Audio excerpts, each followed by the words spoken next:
Is term life insurance always cheaper than whole life insurance? I often hear this from people who do not fully understand whole life insurance and what you can do with a whole life insurance policy in terms of designing it and lowering the costs. So we'll look at a quick analysis. So we've got a term life insurance policy here. Let's look at it for a 30-year-old individual.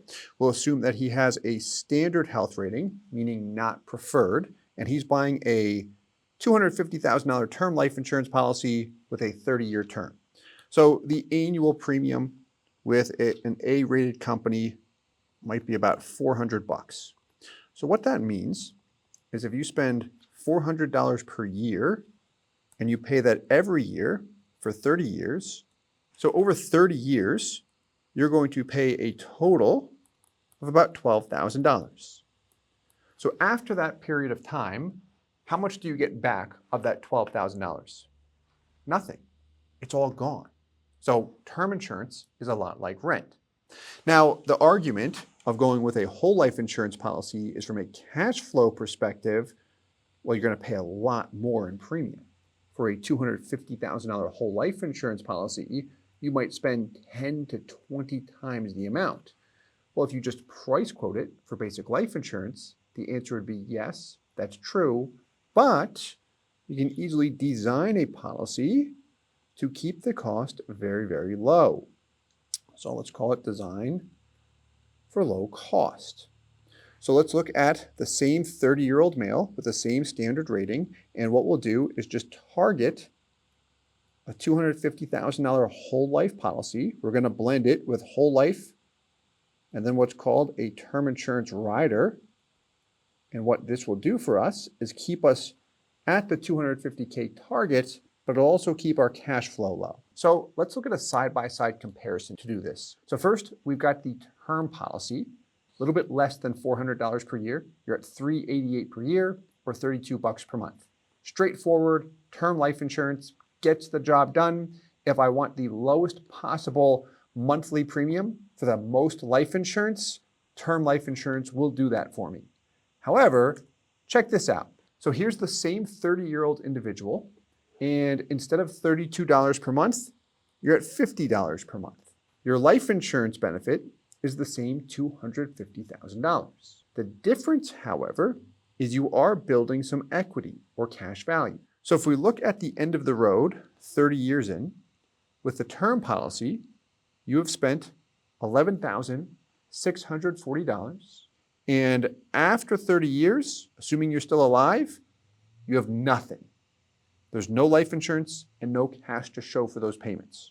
So it costed you $11,640.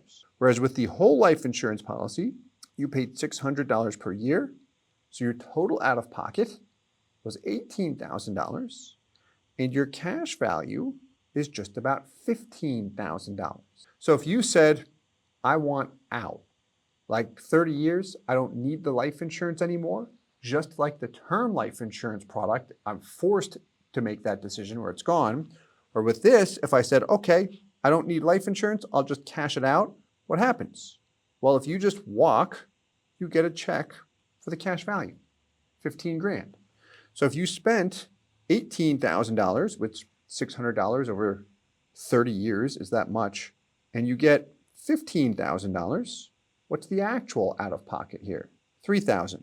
I get that it's over 30 years and you've got the time value of money argument. I get all of that, but that's still a lot better than walking away with nothing for the difference of about $200 per month. The thing is, if you design a policy correctly, you can have a very low cost like what we see here. And then here's the fun part.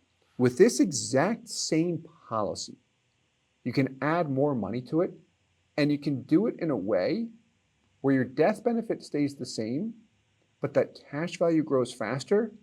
You can even stop paying early if you want to. So in the example we just looked at, by the way, if you said, hey, I want to keep it, you could just drop the death benefit and let that cash value grow, which is nice. But let's add some more money. I'll show you something cool.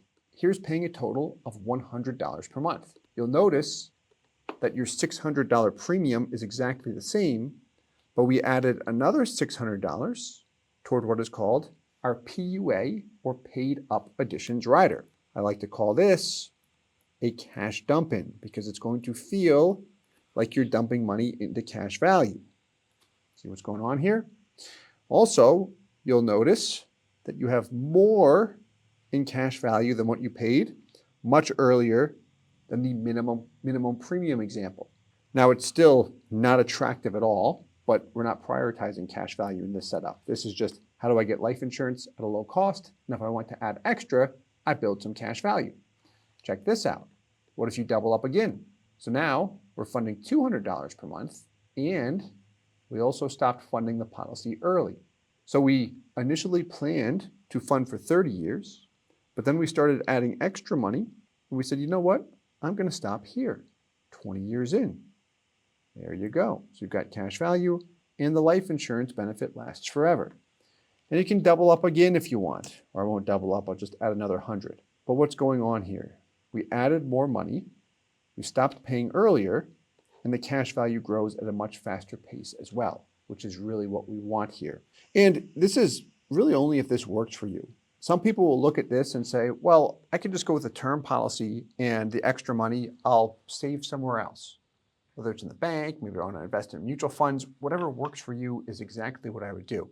But the purpose of this example is just to demonstrate when you hear the term is cheaper than whole life insurance argument, that's typically talking about traditional whole life insurance where it's just price quoted and there's no design with a low cost premium or anything like that.